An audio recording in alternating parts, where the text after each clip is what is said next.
Bom, pessoas, vamos lá então, ó. Triagem neonatal. O que que é triagem neonatal? O teste do pezinho, pessoas, ele está dentro da triagem neonatal. A triagem neonatal, ela foi criada no governo, deixa eu ver a data que ela foi criada aqui, ó. Ela foi criada em 1990, em 2001, na verdade. Em 2001, ou seja, temos 19 anos. Então, em 2001, José Serra, que foi o ex-ministro o ex-ministro da Saúde, lá em Brasília. Então, José Serra, que trabalhava lá em Brasília, ele instituiu o programa de triagem neonatal. Dentro desse programa de triagem neonatal, tá dando uma microfonia aqui. Dentro Dentro desse programa de triagem neonatal, ficava obrigatório o teste do pezinho e mais os outros testes, que é o teste da orelhinha, para ver se a pessoa ouve, que é o teste do coraçãozinho, para ver se o coraçãozinho da pessoa bate direito. E o teste do olhinho para ver se o neném enxerga. Então, quando a criança nasce, é obrigatório ser feito a triagem neonatal. E a triagem neonatal são exames investigatórios que irão investigar diagnósticos desse bebê. Então, triagem é trilhar, né? Triagem é buscar diagnósticos desse bebê. E como que eles vão fazer essa triagem? Essa triagem é feita através do teste do pezinho, que é quando eles furam o pezinho do bebê. Essa triagem é feita através do teste do olhinho, para ver se ela tem problema de vista, né, se é ceguinha. É feito através do teste do coraçãozinho, para ver se tem problemas cardíacos. E é feito através do teste da orelhinha, para ver se ela tem problema de audição. Por quê? Porque o quão mais rápido a medicina conseguir intervir na criança que nasce com algum tipo de patologia, mais rápido essa criança vai ter o seu problema sanado, tá bom? Então, a princípio, nós iremos falar sobre o teste do pezinho, tá? Quem que faz o teste do pezinho? Normalmente, pessoas, é o técnico que faz o teste do pezinho, tá? Nós temos uma forma de pegar o pezinho do bebê, que a gente vai fazer isso na prática, que a gente pega, é porque eu não tô com nenhum boneco aqui para mostrar para vocês. Mas quando a gente pega o pezinho, vamos dizer que esse aqui é o pezinho do bebê. A gente pega ele assim, ó. Normalmente a gente pega aqui assim, no tornozelo do bebê assim, e o seu polegar, ele fica como uma forma de você irrigar o sangue, ó, ordenhar o sangue. Então, o polegar seu fica livre, você pega no tornozelo do bebê e o seu polegar fica livre para você ordenhar o sangue. Vamos ver se aqui na internet eu veja uma pegada correta. Aqui, ó. Aqui tem ó, uma pegada correta, ó. O seu indicador e o seu médio fica aqui no tornozelo do bebê, então, ó, fica aqui assim no tornozelinho do bebê, e o polegar fica livre, ó, para poder fazer ordenha. Mas vamos ver aqui se temos uma pegada.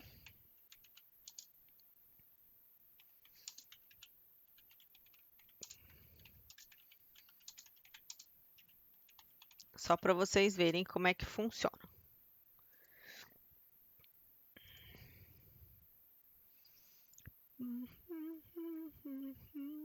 Mas eu acho que não tem, não. Esse aqui tá muito, né? Esse bebê tá enorme. Nem parece um recém-nascido. Bom, pessoas não tem. Vamos ver se no vídeo, eu tenho um vídeo que eu vou passar para você, vamos ver se no vídeo aparece, tá? Depois eu mostro para vocês.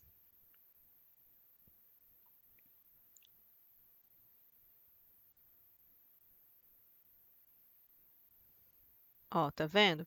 A gente tenta fazer de um modo que dê para ordenhar a gota, tá? Então depois eu mostro para vocês na prática como que a gente faz essa ordenha. Acredito, bem, lembrado. Tá bom? Não vou passar esses vídeos não, porque senão vai tirar muito tempo da nossa aula e esse não é o intuito, tá?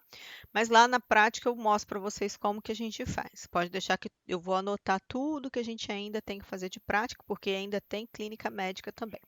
Bom, então, pessoas, o teste do pezinho, a gente tem essa pegada que a gente faz, tá? A gente tem uma forma de pegar e a gente precisa preencher cinco gotinhas. Na verdade, a gente precisa com que as gotas preenchem esses 5 espaços que tem aqui nesse folheto.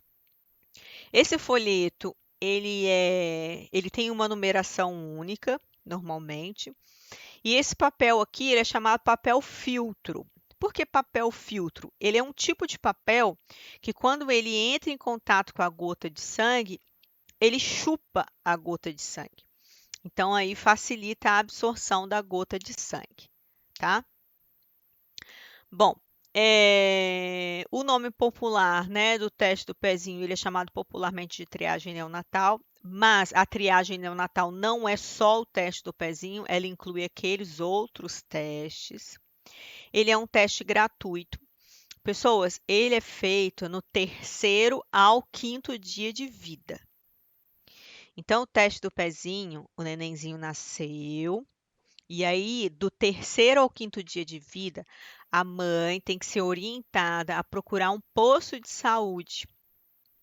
No caso do Espírito Santo, a gente orienta a procurar a PAI, tá? Em Vitória, referência de Vitória para a mãe procurar é a PAI de Vitória, tá? Lá que é feito o teste do pezinho. Então, a PAI é referência para ser realizado o teste do pezinho. Cada município que você for trabalhar, você tem que procurar o próprio hospital onde você trabalha vai te dizer onde você vai orientar a mãe ir. Mas em São Paulo, por exemplo, em outros estados, nós orientamos a mãe a procurar o posto de saúde. Mas aqui também nas unidades básicas de saúde fazem, né? Fazem. Mas, por exemplo, assim, lá em Vitória, o local de referência é a PAI, para diagnóstico. Por quê? Porque a PAI de Vitória, ela é um local estruturado, fisicamente falando, para receber crianças portadoras das patologias do teste do pezinho. Porque as principais patologias do teste do pezinho são 5, né? Fenilcetonúria, biotinidase, hipotireoidismo. E lá encontram-se profissionais e programas para atender mães que deram positivo esse teste.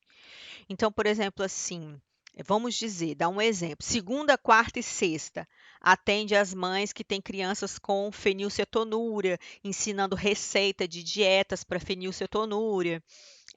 Atende crianças com fibrose cística, fazendo fisioterapia em toda quarta, quinta e sexta, por exemplo.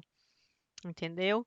Então, a PAI de Vitória, ela não apenas dá o diagnóstico.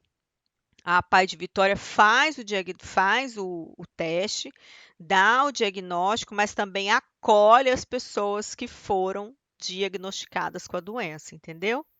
Por isso que lá em Vitória, o local de referência para poder fazer o exame é a PAI, entendeu? Entendeu como funciona? Quando vocês estiverem trabalhando, vocês vão entender o que que é o hospital de referência. Por exemplo, assim, o Hospital das Clínicas lá em Vila Velha, lá em Vitória. Onde que é o Hospital das Clínicas? Ela é lá em Maruípe.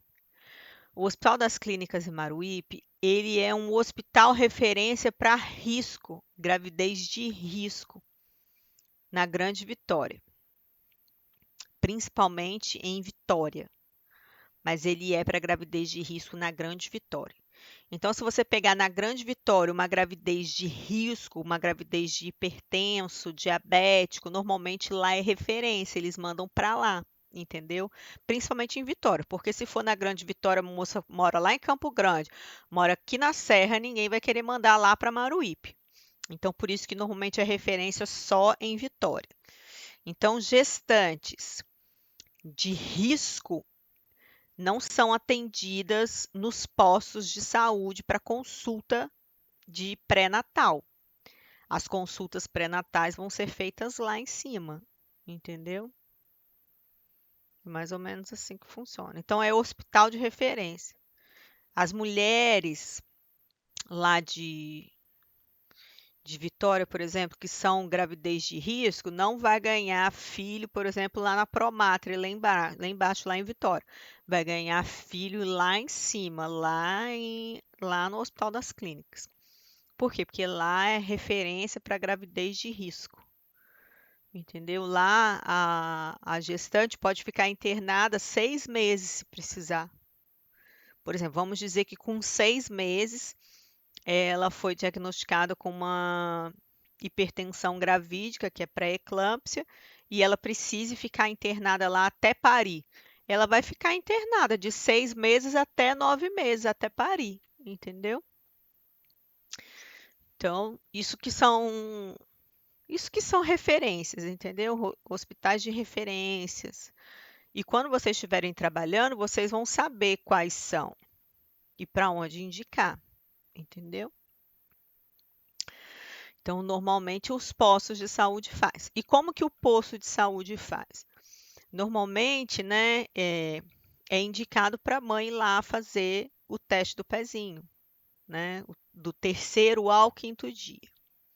Existem hospitais, pessoas que já fazem o teste do pezinho na hora que a criança nasce.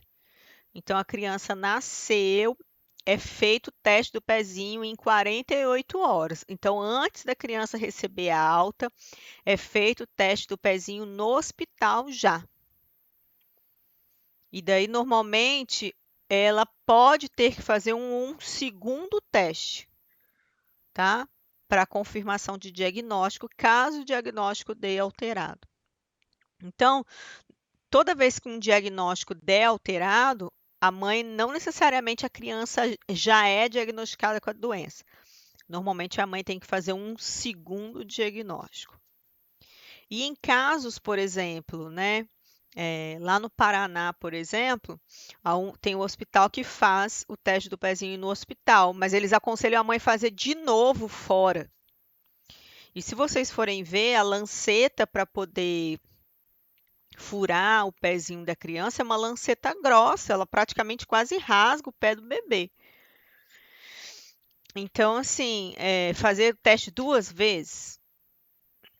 Então, o ideal é fazer do 3º ao 5º dia e fazer uma vez só, entendeu? Bom, qual é o local que é utilizado para puncionar, para fazer a punção? É o calcanhar, na parte lateral do calcanhar. Então, é pego uma lanceta própria para o teste do pezinho e furar no calcanhar. Eu vou mostrar um vídeo para vocês, como que é passo a passo do teste do pezinho, para que vocês não tenham dúvidas e para a gente dar continuidade ao assunto, porque a maioria do assunto é falando sobre o que são as doenças que são diagnosticadas pelo teste do pezinho, tá? Espera aí.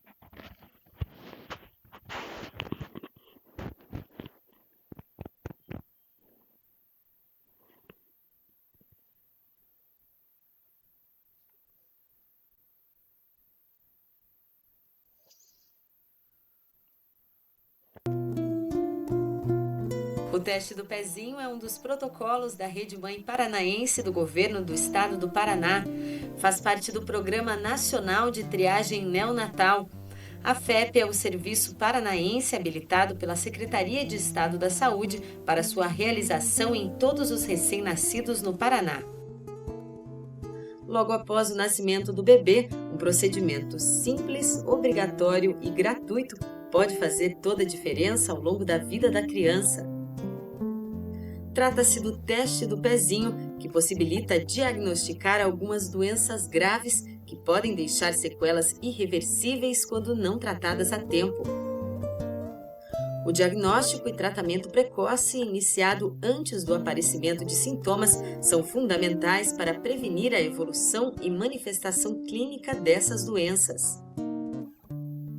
O exame sempre deve ser realizado na alta hospitalar quando a criança completar 48 horas de vida. Todos os bebês devem fazer o teste. Mesmo em caso de alta precoce, ou seja, quando o bebê sai da maternidade antes de 48 horas de vida, o exame deve ser coletado e a mãe deve ser orientada a repetir a segunda coleta na unidade básica de saúde mais próxima de sua residência entre o 3º e 5º dia de vida do bebê. Acompanhe agora como é feita a coleta do teste do pezinho no recém-nascido. Comece separando todos os materiais necessários para a coleta. Ficha de coleta, lanceta, álcool 70, algodão ou gaze, bolsa térmica ou uma cuba pequena com água morna, envelope, lista nominal de mães, luvas descartáveis. Preencha corretamente todos os dados na ficha de coleta com caneta azul ou preta. Complete o maior número possível de dados sem rasurar. Nunca destaque o papel filtro da ficha de coleta. Lave bem as mãos seguindo as normas de controle de infecção hospitalar. Coloque as luvas descartáveis somente após ter preenchido os dados na ficha de coleta. Peça auxílio a um profissional de saúde ou a mãe que segure o bebê no colo em posição de arroto, facilitando assim o fluxo de sangue no pezinho do bebê. Importante: observe se o pé do bebê está aquecido, caso contrário, utilize a bolsa térmica ou, na falta desta, água morna envolvendo a área a ser puncionada para favorecer o fluxo sanguíneo. Em seguida, seque bem o pé do bebê. Determine o local a ser puncionado, observando no esquema o local ideal para a punção. Faça a asepsia no local a ser puncionado, usando gaze ou algodão embebido em álcool 70. Retire o excesso de álcool 70 com auxílio de uma gaze ou algodão para que o local a ser puncionado esteja seco ou deixe secar espontaneamente. Puncione o local com a lanceta estéril específica para o uso no teste do pezinho, enviada pela FEP. Despreze sempre a primeira gota de sangue com auxílio de uma gaze ou algodão. Encoste gentilmente, sem esfregar, um lado do papel filtro na gota de sangue. Permita que o sangue seja absorvido e fique totalmente visível ao outro lado do papel filtro.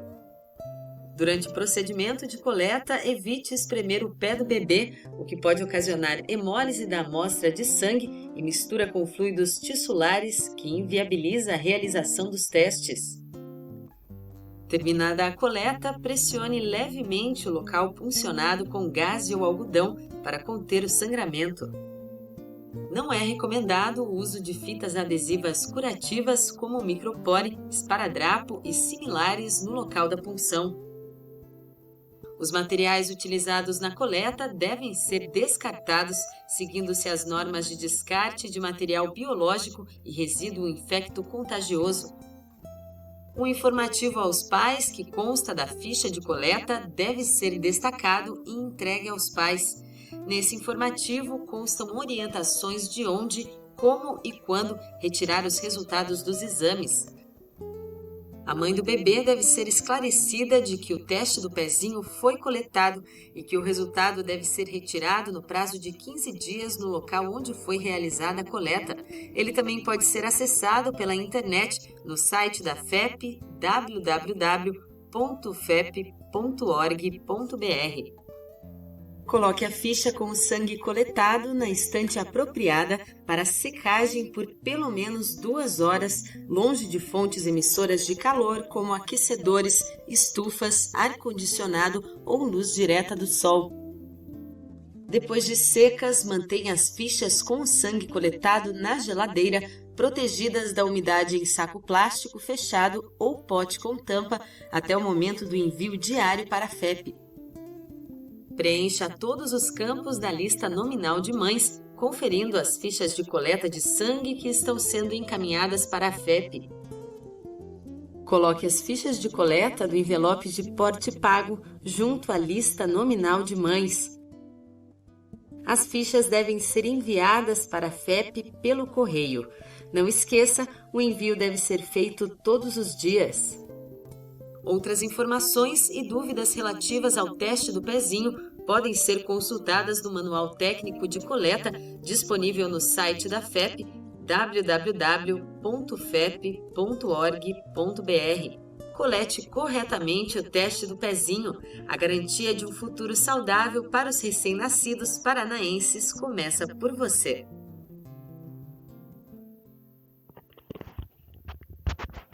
Nossa, a professora tá com um sono. Desculpa, pessoas, mas a professora... Nossa, eu tô bocejando aqui. Bom, olha só. Se vocês observaram, mostra direitinho como que é feita a coleta, como que é o processamento, o encaminhamento para o laboratório. Então, quando vocês forem trabalhar num posto de saúde em que a sua função é fazer teste de pezinho, pode ter certeza que eles vão fazer orientações de treinamento. Não é um treinamento, eles vão fazer orientações, né? E treinamento de acompanhamento. Pelo menos vocês vão assistir algumas coletas. E a coleta, igual eu falei para vocês, tem uma forma que a gente pega no pé, que eu vou mostrar para vocês como é que a gente pega. E depois que você pega, é só furar com a lanceta e colocar nas rodelinhas, tá? Isso aí a gente vai fazer lá na sala. Eu tenho um folheto dentro da minha pasta da APAE, porque vem com o emblemazinho da APAE, tá? Então, eu tenho lá na minha pastinha. Vou mostrar para vocês o que pode, o que não pode ser destacado, tá? Porque é muito perigoso na hora de você preencher, você pega e destaca o lado errado e dá para a mãe tudo. E não pode, você só pode destacar só um pedacinho, tá? Então, isso aí eu tenho que mostrar para vocês. Se vocês quiserem, é até bom vocês anotarem aí no cantinho de algum local aí, para vocês poderem ver lá na escola. Deixa eu ver se tem a folhinha aqui, que aí eu já falo com vocês. É porque tá na minha pasta. Folha, teste do pezinho. Deixa eu ver se tem uma aqui, ó. Aqui, ó. É essa folha aqui. Deixa eu ver. Queria ver uma aqui, ó. É essa folha aqui, ó.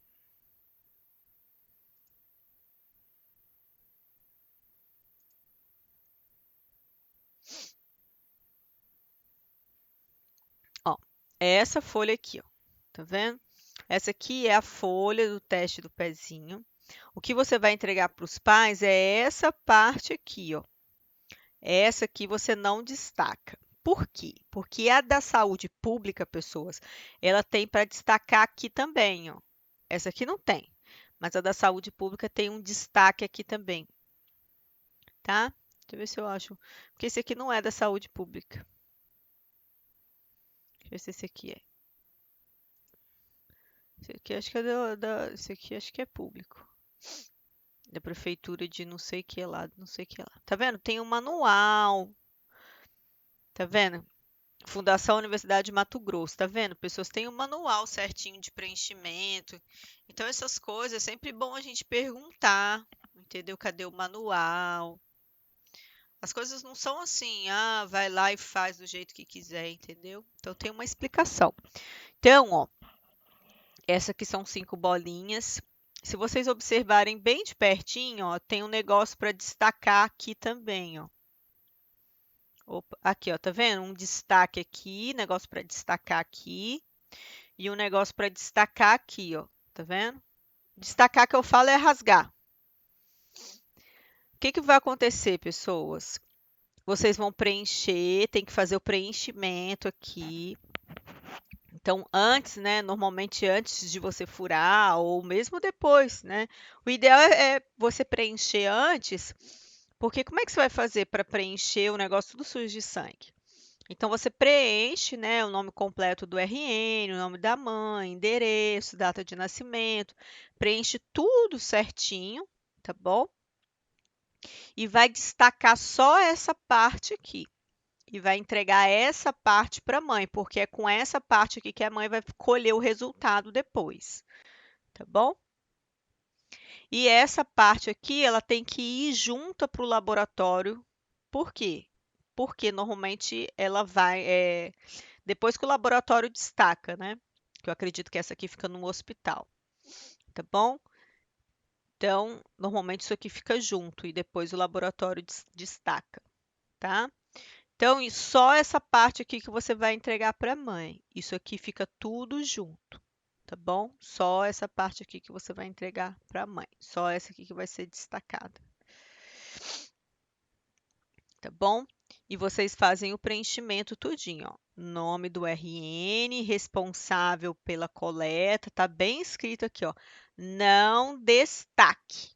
Não pode destacar, tá bom? E aí tá tudo certinho aqui, tá?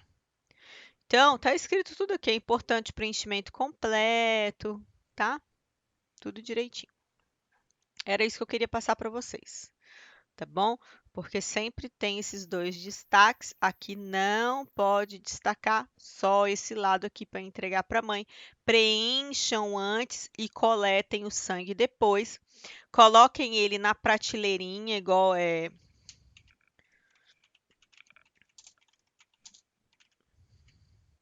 essa prateleira. É uma prateleirinha de papelão, tá? Uma prateleirinha de papelão em que coloca as... Vocês viram lá no vídeo, né?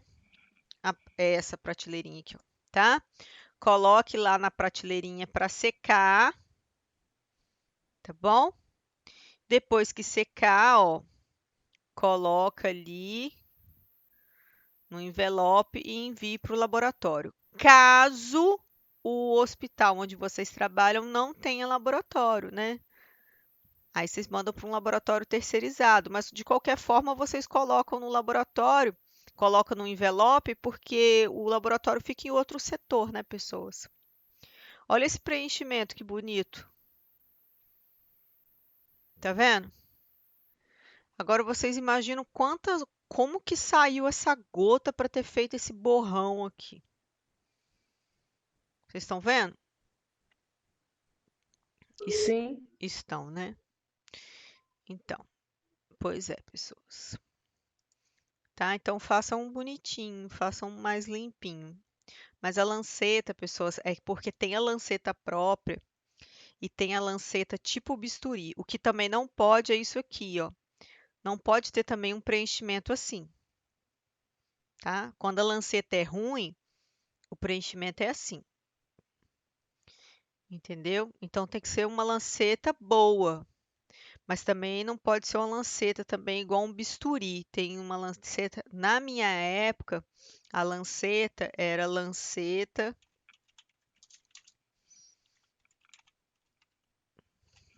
Era uma lanceta de bisturi. Era uma lanceta assim, ó. Ó, essa lanceta aqui, ó. Tá?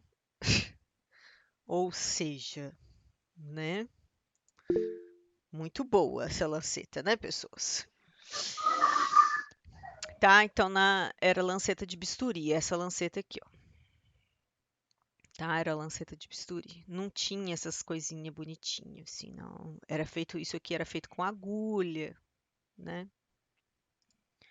Bom, enfim.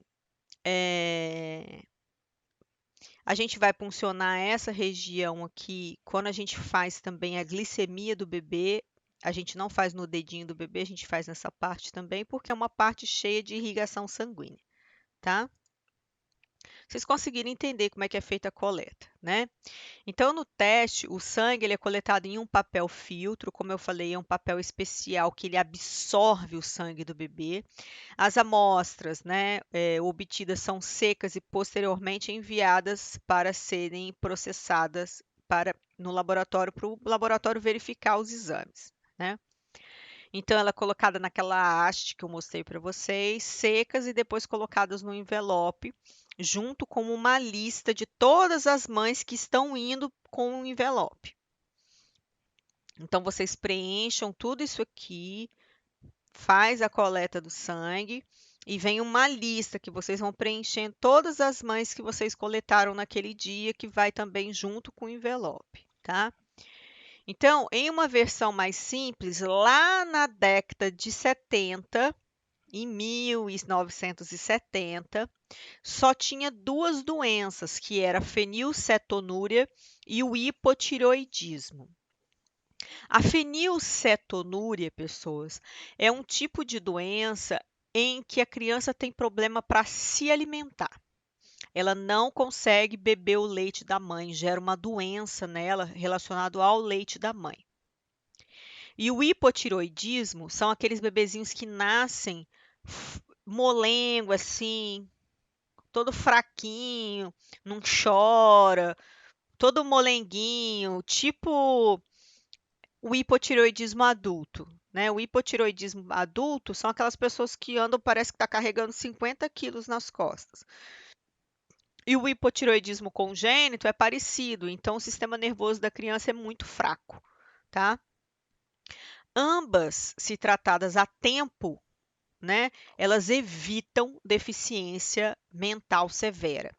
Então, uma criança que nasce toda toda letárgica, ela vai receber um comprimido que é o próprio hormônio que vai fazer ela uma criança mais espertinha, tá?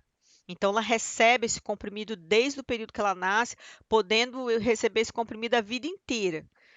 Por que podendo? Porque todas essas doenças, pessoas, elas podem desaparecer aí no seu terceiro mês de vida. Então, são doenças que são diagnosticadas no teste do pezinho, mas são comprovadas que elas podem vir desaparecer com 3 meses de vida. Por isso que normalmente o médico faz exames rotineiros de sangue para saber se a doença continua ou não, tá? Aqui mostra, né, que é feita a punção e a coleta de sangue. O preenchimento dessa forma está incorreto, dessa forma está incorreto. A forma correta de preenchimento é preenchimento total com um círculo total ocupado, tá? Bom, a identificação precoce de qualquer dessas doenças, né, possibilita um tratamento muito mais rápido, né? Se a gente saber que a criança está intoxicada com o leite da mãe, tem como a gente suspender o leite dela e fazer utilizar leite industrializado próprio, né? Se for por causa do hipotireoidismo, tem como a gente dar o comprimido para ele, dar o hormônio para ele e ele melhorar. Então, ele não vai ter retardo mental por nenhuma das duas doenças, tá? Por isso, recomenda-se realizar, às vezes, o teste 2 vezes, caso ele faça o teste 48 horas. Então, caso o bebezinho faça o teste na maternidade, recomenda-se fazer ele do terceiro ao quinto dia também. Por quê? Porque normalmente o diagnóstico ele se manifesta do terceiro ao quinto dia de vida. Por isso que se pede para fazer o teste do terceiro ao quinto dia de vida, porque a manifestação se dá aproximadamente do terceiro ao quinto dia de vida, tá bom? São mais confiáveis e precisos os resultados a partir, ó, do terceiro ao quinto dia de vida, tá? Então, ó, pede-se para realizar 2 vezes, a segunda no quinto dia de vida, caso ele venha fazer o primeiro teste em 48 horas no hospital, tá bom?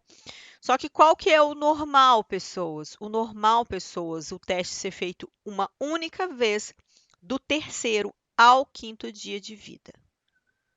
Entenderam?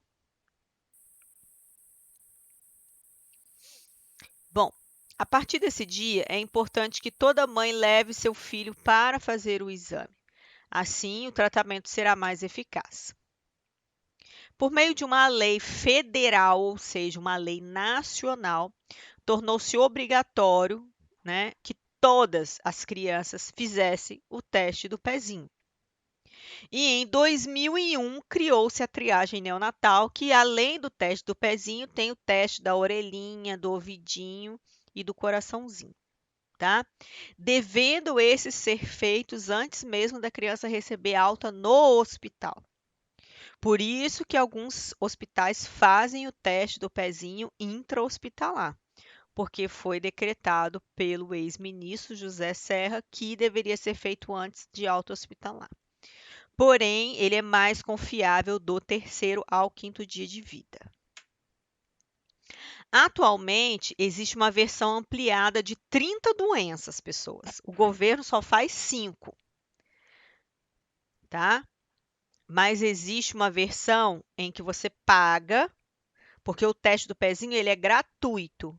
Mas se você tem a versão paga, em que dá o diagnóstico de 30 doenças. Essa versão paga, ela custa em torno de R$ 165, R$ 200, tá? E ela verifica aproximadamente mais de 30 doenças, tá? O governo, o poder público, não vai fazer ainda esse tipo de teste, só vai fazer o basiquinho de 5 doenças, tá? E qual é esse teste do pezinho master? Então, ele verifica também fenilcetonúria através da fenilalanina, verifica imunoglobinopatias, o teste do pezinho também verifica hemoglobinopatias, o teste simples. Ele vai verificar o TSH-NEL, o teste do pezinho também verifica, tá? Do hormônio tireoidiano. Vai ver a cromatografia, aí já entra outros testes. Vai ver o T4, que também é um hormônio tireoidiano. Vai ver a questão da tripsina, hidroxiprogesterona, galactose, toxoplasmose, G6PD, sífilis, trypanosoma cruzi, citomegalovírus, rubéola, biotinidase, que biotinidase também é vista pelo teste do pezinho comum. Ou seja, esses são alguns, né, dos probleminhas e de hormônios que podem ser vistos pelo teste master, mas que 5 são do poder público gratuito. Lembrando que o teste master custa em torno de R$ 165, R$ 200, tá?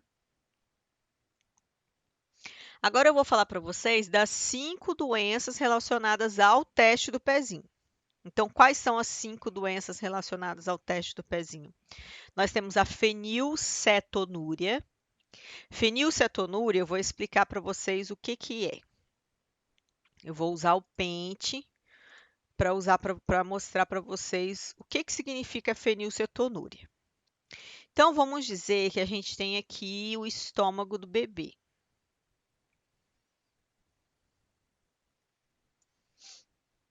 Estômago do bebê. E vamos dizer aqui que a gente tem, né, o mamar da mamãe com o leitinho.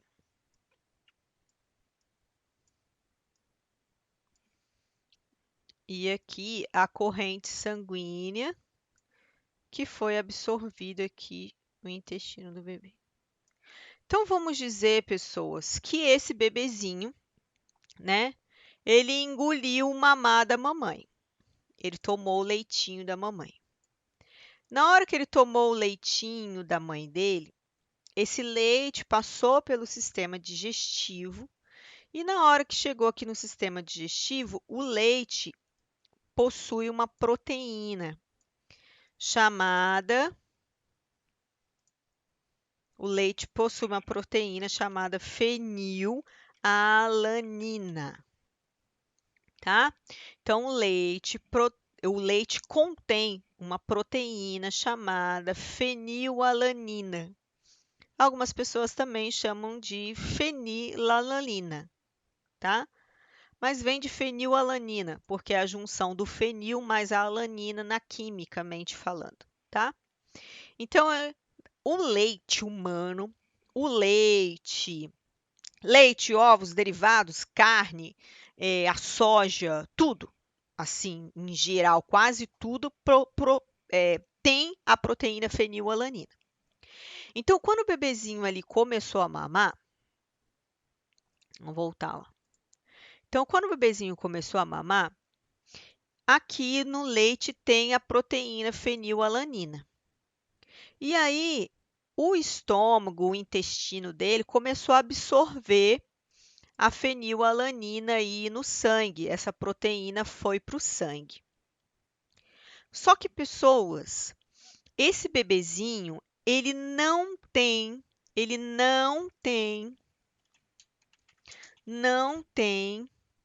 a enzima que degrada a fenilalanina para entrar nas células. Então, o que que acontece? O bebezinho, ele não tem a enzima que iria pegar, ele não tem a enzima que iria pegar essa fenilalanina, tirar do sangue e levar para as células, levar para o cérebro, levar para o músculo. E aí, essa fenilalanina fica acumulada no sangue, gerando problemas tóxicos cerebrais, além de deixar a criança toda molenga. Por quê? Porque se a proteína fica no sangue e não vai para o músculo, não vai para o cérebro, a criança fica também sem proteína. Ou seja, a criança passa a ter uma intoxicação por excesso de fenilalanina no sangue, porque essa proteína tinha que sair do sangue por causa da enzima. Então, resumindo, a criança começa a ter uma intoxicação cerebral por conta do leite da mãe. Ou seja, a criança não tem uma enzima que iria retirar esse excesso de fenilalanina, que é uma proteína contida no leite da mãe. Tá bom? Professor, e qual o tratamento para isso, né? Visto que a fenilalanina está no leite, a criança come o leite, aí a fenilalanina que está no leite vai para o sangue, né? Porque do sangue vai para todos os órgãos, mas ela não consegue sair do sangue e fica acumulada, causando intoxicação cerebral. Essa criança vai ter que beber um leite industrializado por mamadeira, que é um leite industrializado sem fenilalanina. Então, leite sem fenilalanina, que é todos esses tipos de leite que existem, ó. Então, se vocês observarem, ó, tem um monte de leite no mercado. Tá vendo? Ó. São leites isentos de fenilalanina. Tá bom? Profenil, Anamix, tudo isento de fenilalanina, tá? Então, essa é a doença. Então, vou ler aqui para vocês entenderem. Então, fenilcetonúria é uma doença genética, ou seja, é o gene da criança que nasceu assim. O gene dela que é assim. De caráter autossômico recessivo, ou seja, é rara, tá? Normalmente, as doenças autossômicas recessivas são doenças raras, tá bom? Ocorre normalmente 25%. Muito raro, assim, raro. Decorrente da deficiência da enzima fenilalanina hidroxilase, ou seja, a criança não tem essa enzima. Em consequência, a fenilalanina acumula-se no sangue, com efeitos tóxicos ao sistema nervoso central, podendo causar uma deficiência mental severa. Então, suspende-se o leite da mãe, fala, não, a criança não vai tomar mais o leite da mãe, a criança não pode tomar mais o leite da mãe. Entra-se com outro leite. Mesmo a mãe produzindo leite, né? Porque a doença não é o leite da mãe, a doença é o neném, né? Então, suspende o leite da mãe e vai entrar com uma fórmula isenta de fenilalanina. Tá bom? É isso. Só que a gente tem um problema, né, pessoas? Vou conversar com vocês. Pode causar deficiência, convulsão. O que que é essa doença? Essa doença, se a criança continuar recebendo o leite da mãe, essa criança vai ter convulsões, ela começa a apresentar um cabelo muito ralinho, muito, né? Então, ó, convulsões, problemas de pele, de cabelo, urina, até ter uma invalidez permanente, tá bom?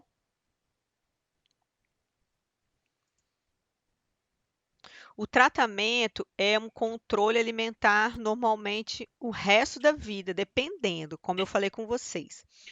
Normalmente, essa doença, existem relatos de casos em que, com 3 meses, normalmente a criança consegue se curar sozinha. Então, ela continua fazendo exames de sangue e existem casos que, com 3 meses, ela se cura. Mas qual o problema, pessoas? O problema é que a proteína fenilalanina, ela se encontra em tudo isso aqui. A fenilalanina, ela vai se, já que o bebê não consegue, o bebê ele não vai poder comer nada com carne, leite, ovos, derivados, farinha, trigo, soja, aspartame. Então é proibido tudo isso. O que que esse bebê, o que que essa criança, quando depois que ela mamar, ela vai poder comer? Verduras, legumes, entendeu? Pirulito, picolé, essas coisas assim. Seria mais ou menos como a intolerância à lactose, Isso como aí, né, isso dos aí, celíacos, né? Mais ou menos isso aí, assim, né? isso. Só que a intolerância à lactose, normalmente a criança tem muita diarreia, vômito, refluxo, a- o leite talha no estômago, entendeu? Fica azedo, diarreia. E já que essa criança, ela causa um problema no sistema nervoso central, Uhum. entendeu? Por isso não pode tomar o leite da mãe. Aí tem que dar um leite diferenciado, entendeu? E o diagnóstico é feito do terceiro ao quinto dia de vida. Por isso a importância de ser feito do terceiro ao quinto dia de vida, porque tem um tempinho para o diagnóstico ser manifestado, entendeu? Que é do terceiro ao quinto dia de vida. E por isso a importância de ter pontos de referências que dão esse diagnóstico. Por isso que o APAI é referência para fazer o diagnóstico. Então, a pessoa pode levar no posto de saúde, pode levar onde for, mas o local de referência para fazer diagnóstico é a APAI de Vitória, entendeu? Por isso que a gente fala que o local de referência seria a APAI de Vitória, em Vitória. Aí tem que ver em Vila Velha qual o local de referência, entendeu? Por isso que quando vocês forem trabalhar, é sempre bom procurar saber qual o local de referência para fazer diagnóstico de teste de pezinho. Qual o local de referência para poder fazer, para cuidar de mama em casos de mastite? É o IMABA, entendeu? O local de referência para cuidar de mamas com mastite, engurgitamento, é o IMABA. Lá em Vitória é o banco de leite lá do Hospital das Clínicas. Então, assim, a gente sempre tem que ter uma referência, a gente sempre tem que saber indicar uma boa referência, entendeu? Bom, e aí o que que a criança pode comer? Ela pode comer fruta, acerola, limão, jabuticaba, farinha, polvilho, mandioca, farinhas, né? Farinha, ela não pode comer farinha. Ela vai comer farinha, polvilho ou farinha de mandioca, entendeu? Não pode comer farinha de trigo. Então, hoje em dia, pessoas, a gente tem polvilho doce, polvilho salgado. Então, o que a coisa do Apai lá ensina, ele ensina a mãe cozinhar para a criança. Então, ensina a fazer pastel de polvilho doce, polvilho salgado. Ensina a manipular o que a criança pode comer para manter essa criança viva, entendeu?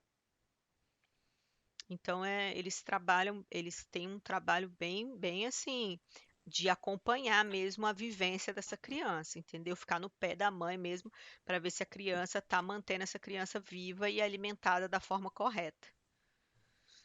Isso depois dos 6 meses. Isso depois dos 6 meses. Ah, tá.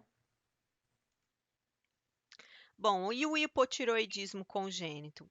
O hipotireoidismo ele é hereditário, tá? Então, normalmente é hereditário, pessoas. Ou seja, uma mãe que tem hipotireoidismo, que é aquela mãe muito letárgica, ela pode vir a ter um bebê muito letárgico também. E aí o médico passa o próprio hormônio para o bebê tomar. O próprio hormônio. Por quê? O hipotireoidismo, hipo significa pouco, né? Hipotireoidismo significa pouca produção de hormônio tiroidiano. E o hormônio tiroidiano, ele trabalha com a velocidade das funções do nosso corpo. Então, uma pessoa muito desacelerada, ela tem hipotireoidismo. Uma pessoa muito rápida, ela tem hipertireoidismo. Então, um bebezinho que nasce muito assim, molenga, muito.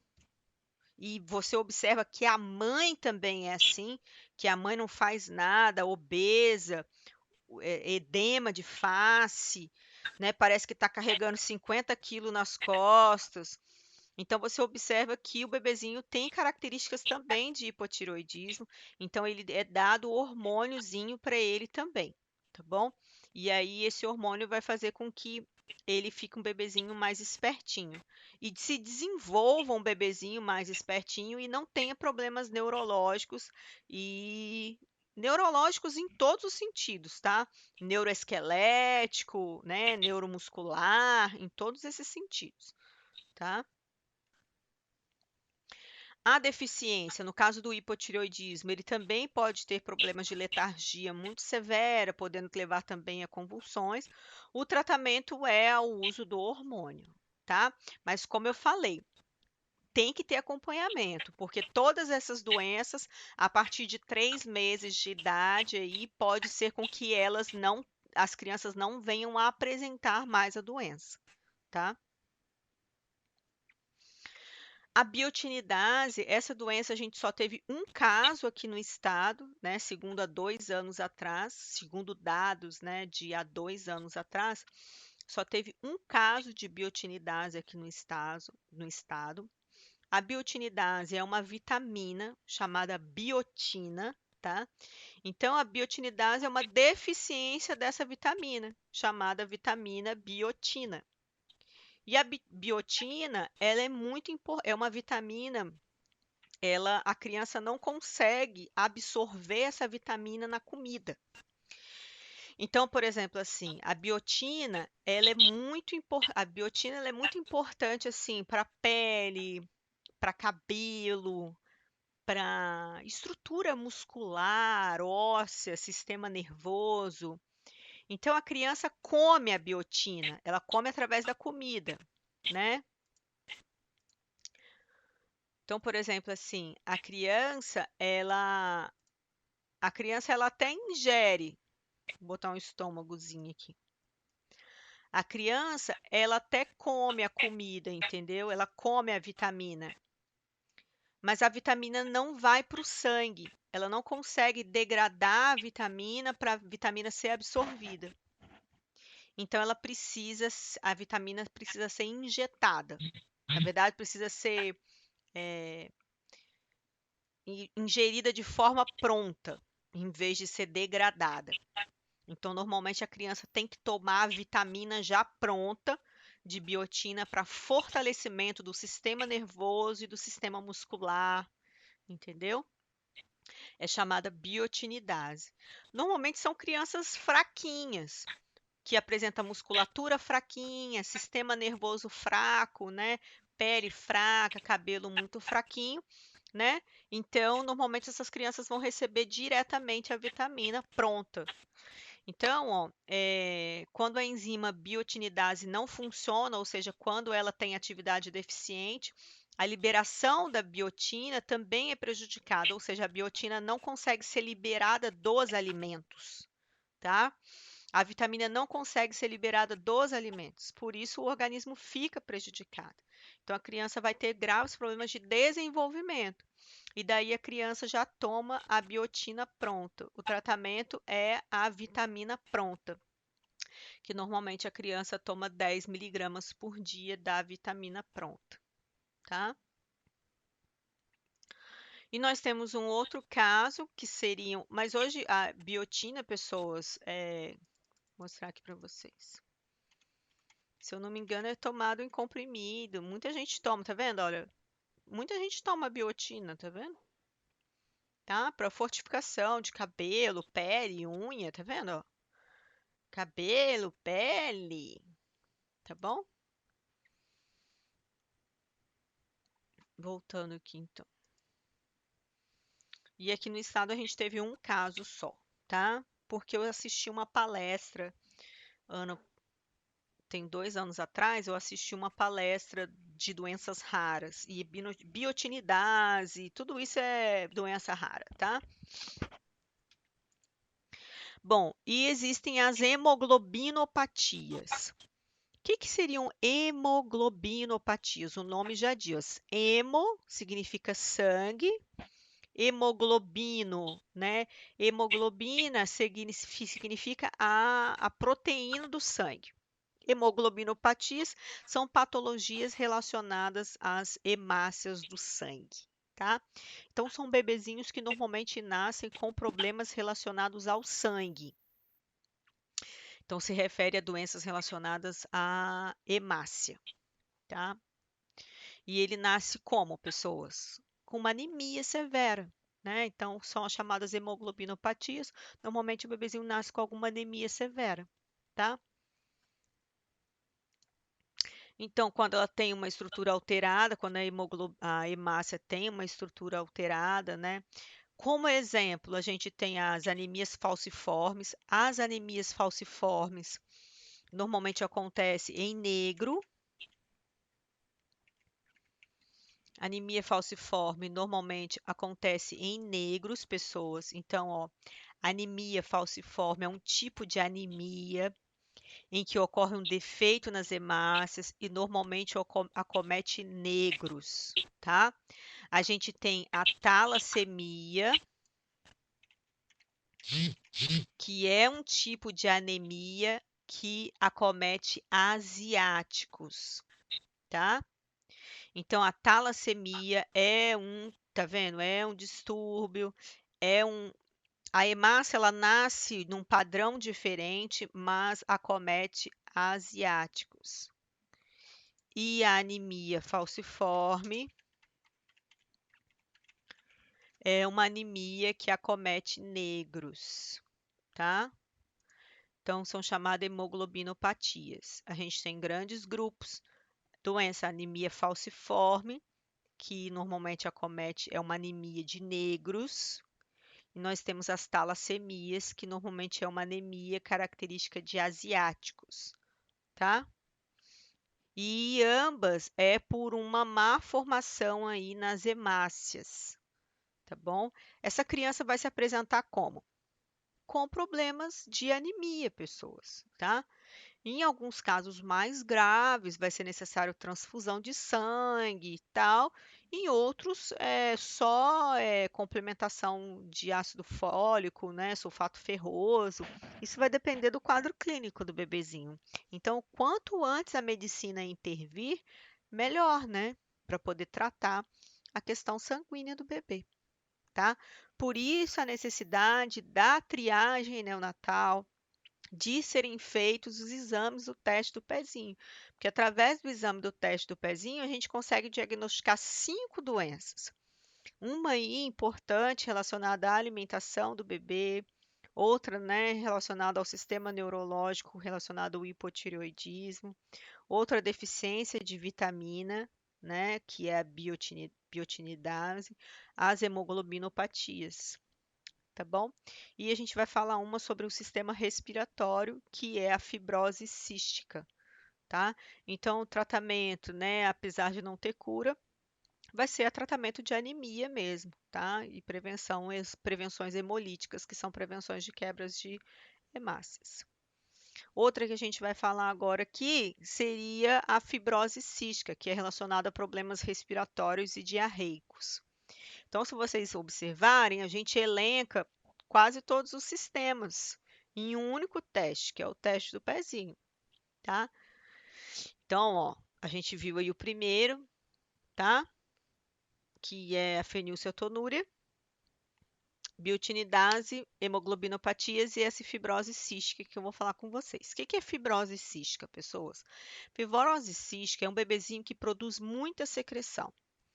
Então, esse bebezinho, as manifestações clínicas que ele vai ter é peito cheio, peito com muita secreção, diarreico, então ele vai ter peito cheio, diarreico e ele vai ter sudorese, vai ser um bebezinho que sua muito. Então, bebezinho que sua muito, bebezinho que já tem o peito cheio e bebezinho que já apresenta diarreico no terceiro dia de vida, tá? Então, a fibrose cística é uma doença genética, né? Esse gene intervém na produção de suor, sucos digestivos e de mucos. Então, são bebezinhos que produzem muito muco, tá? Chamado fibrose cística. Qual o tratamento dessa doença, pessoas? É tratar o problema respiratório, tratar o problema digestivo, né? E ver a questão aí do suor, tá? Mas principalmente tratar o problema digestivo e o problema respiratório. Então, quais são os principais sintomas da fibrose cística, pessoa? Pneumonia de repetição, tosse crônica, desnutrição, dificuldade de ganhar peso, movimentos intestinais anormais, pólipos nasais, tá? Que são formações de pólipos de umas bolinhas que dão dentro do nariz, tá? Podendo ser de sangue ou pólipos mesmo, umas gordurinhas, umas bolinhas. Sabor muito salgado na pele, então bebezinho que sua muito, você pega o bebezinho, ele tá suando, transpirando, tá?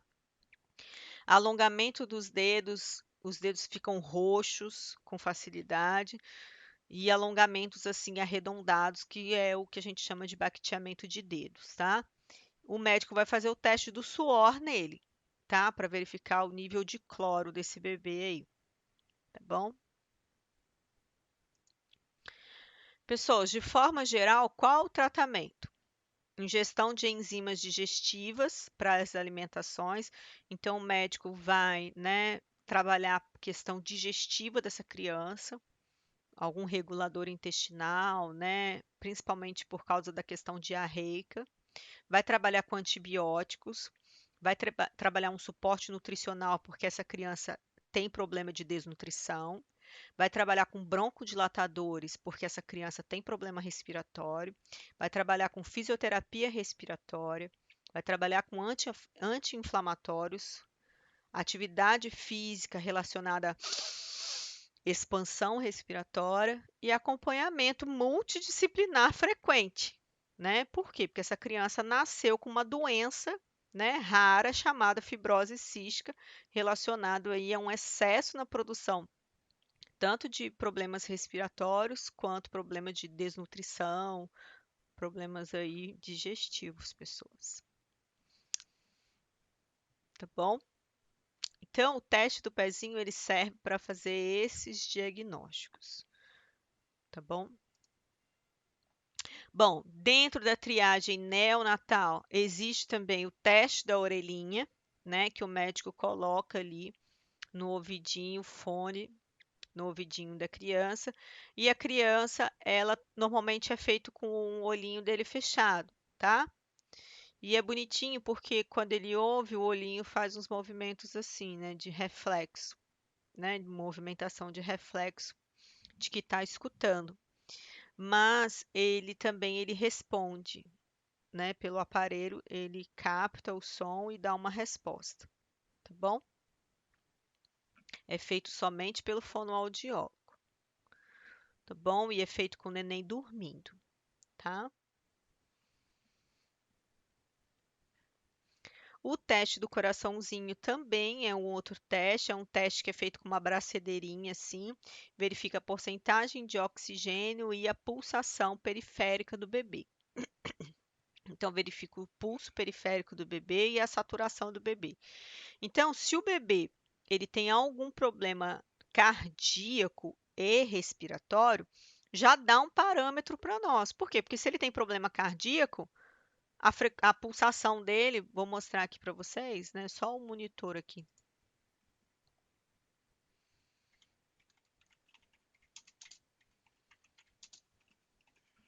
Pessoas, qualquer dúvida, vocês perguntem, tá?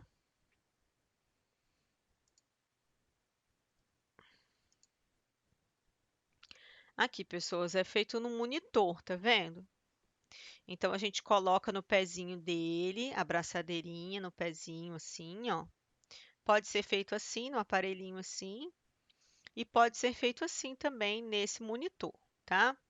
Aqui a gente verifica a saturação de oxigênio e embaixo a frequência cardíaca. Lembrando que a frequência cardíaca de um bebê, ela varia de 120 a 160 e a saturação vai até 100%, tá bom? E aqui a gente tem, né? Aqui, ó. Dá para ver assim também, ó. Tá difícil. Ó, 100% de saturação, 115 de batimentos por minuto, tá? Lembrando que vai de 120 a 160, tá?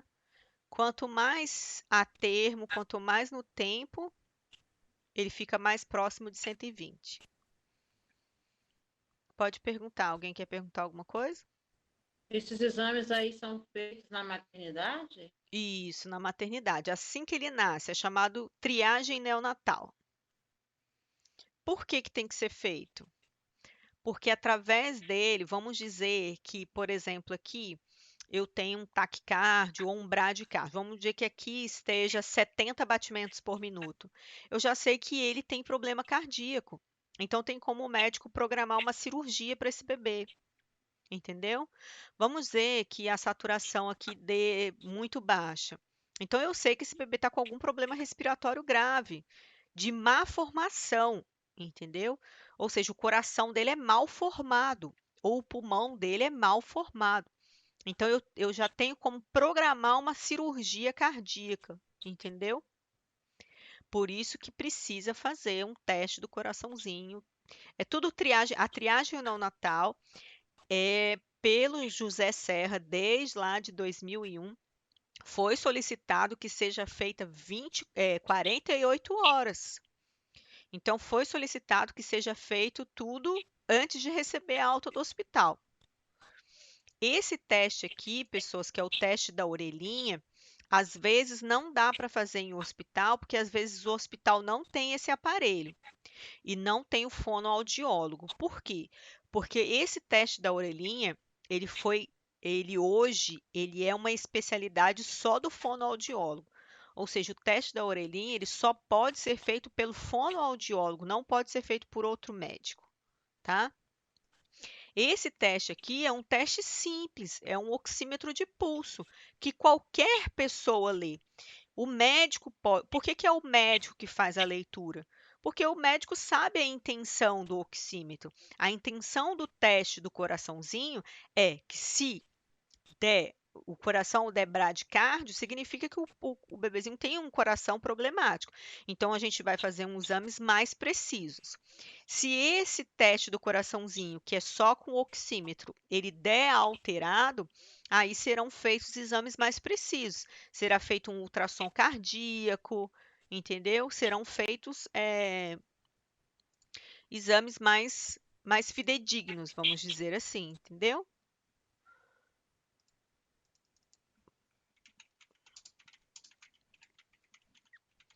Serão feitos exames mais. Tá vendo? O teste do coraçãozinho, ele é simples assim, ó. É um oxímetro de pulso. Ó, com esse monitor, tá vendo? É um oxímetro de pulso. Esse é o teste do coraçãozinho. Se ele der alterado, aí o médico vai entrar com ultrassom, com um ecocardiograma, entendeu? O ultrassom é um ecocardiograma. Então, vai entrar com ecocardiograma, com eletrocardiograma, talvez uma cirurgia, entendeu? Mas, a princípio, esse é o teste do coraçãozinho, é um teste que tem que ser feito na maternidade antes dele receber alta hospitalar. Assim como esse teste do ouvidinho tem que ser feito na maternidade antes dele receber alta. Os hospitais que ainda não como é que fala? Se adequaram, já era para ter sido adequado desde 2001, né? Porque José Serra instituiu a lei desde 2001. E nós temos também o teste aqui, ó, esse aqui, ó, tá vendo? Dá para ver por esse monitor também, ó.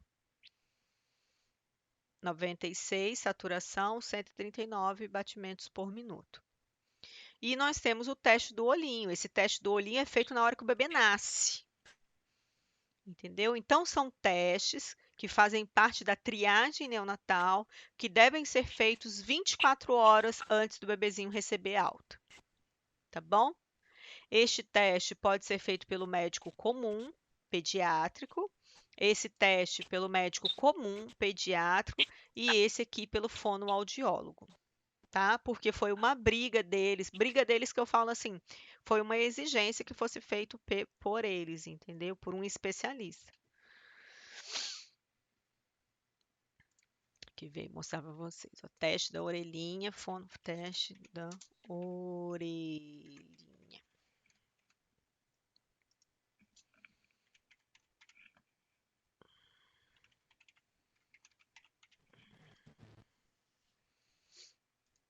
Aqui, tá vendo? Teste da orelhinha, só com profissional capacitado. Ação judicial do Conselho Federal de Fonoaudiologia. Entendeu? Eles exigiram que o teste da orelhinha só fosse feito por eles, pessoas. Esse teste da orelhinha, quando eu tive minha última filha, eu fiz ele, mas ela foi encaminhada para fazer na APAE. Pois é, porque não é todo mundo. Qual hospital que vai contratar um fonoaudiólogo só para poder fazer teste da orelhinha, pessoas? Aí eu fiz no dela, eu fiz na APAE. Aí eles preferem fazer terceirizado, entendeu? Porque não vai contratar um fonoaudiólogo só para ficar fazendo teste da orelhinha, entendeu? Aí eles preferem terceirizar. Sendo que é um aparelho simples, né, que dá para outras pessoas manusearem, mas enfim, né, ele é direito deles, né? Bom, e aí o teste do olhinho. E o que que é o teste do olhinho? O teste do olhinho é colocado uma lanterninha no olhinho do bebê, e aí a lanterninha tem que dar dessa cor aqui, ó, alaranjadinha, vermelhinha. Se der branquinho assim, é porque a criança não enxerga. E aí já tem como o médico intervir, se precisar fazer uma cirurgia ou algo do sentido, entendeu? Uma correção, alguma coisa. Então o médico já consegue intervir de imediato. Por isso a necessidade de ser, por isso que é chamado triagem neonatal, precisa ser feito 48 horas. 48 horas. Precisa ser feito em 48 horas. Tá bom? Alguma pergunta, pessoas?